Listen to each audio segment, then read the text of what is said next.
Hello, my name is Karen. My name is Karen Pottiger of Karen Pottiger Vocal Studio. And today I just want to do a little lesson, kind of a little mini lesson. And I want to talk about, actually, I'm going to do a pause, because if you choose to work with me doing private lessons, then you're going to know the answer to the very first question that I ask all of my students at the beginning of the lesson. What is the most important part of singing? What do you think is the most important part of singing? Listening? Or you can comment, whatever you like. For me, I say the most important part of singing is breathing. Why? Why?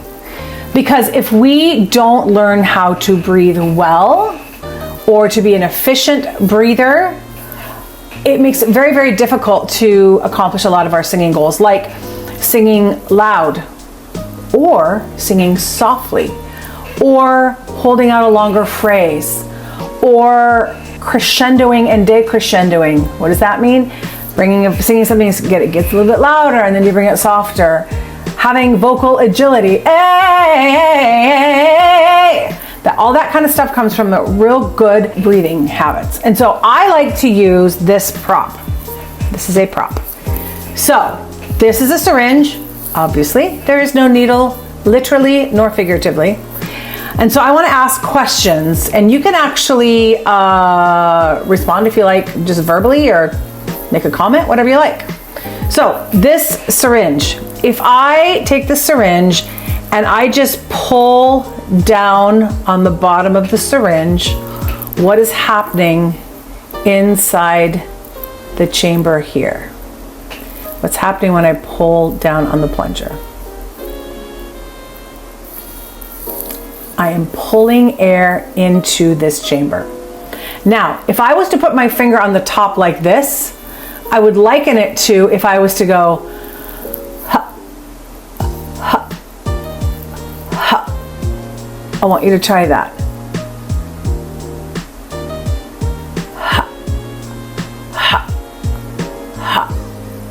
So I'm stopping the air right here, okay?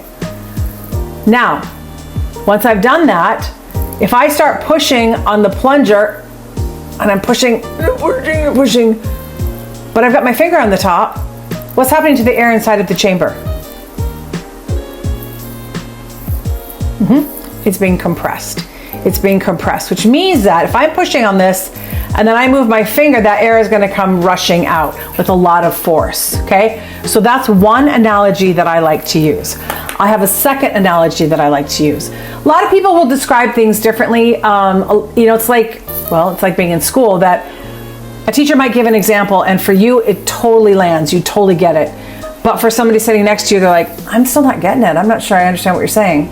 So I'm going to use a second analogy, an air compressor. So for anyone who has ever owned an air compressor, their parents owned an air compressor, they've used one, the whole idea is you've got this tank.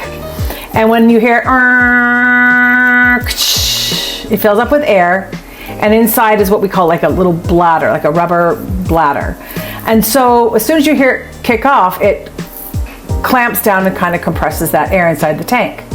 Then you take a very thin hose that's connected to the air compressor, and I like to use the example of like a nail gun, okay? So you put like a nail gun on the end of it, and when you pull the trigger on a nail gun, there is so much power that you can drive a nail through a stack of 2x4s. There's so much power. And that is just a really great way to demonstrate or to explain how the compressed air has so much power behind it that we can use that for singing and for breathing well and all the things that I mentioned, okay? So that's the whole idea. Now the official name for it is subglottal pressure. So our glottis is here, the vocal cords, the opening is glottis, so subglottal, your vocal cords is actually horizontal. The pressure below them, that's created when you take a breath. And if you do that, just try it now and hold it for like 3 seconds.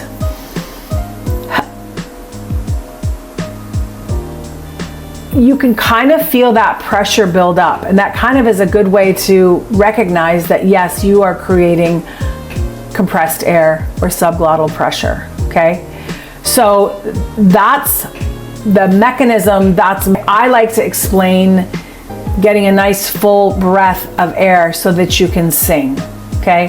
So tell me what you think about that. Does that make sense to you? Do you have another description that you like? Anyway, I'll come back and I'll do another piece on the kind of the next step of breathing, but that'll give you just a little intro to breathing. So Karen Pottiger Vocal Studio. This is your little step 1 of breathing. Have a great day.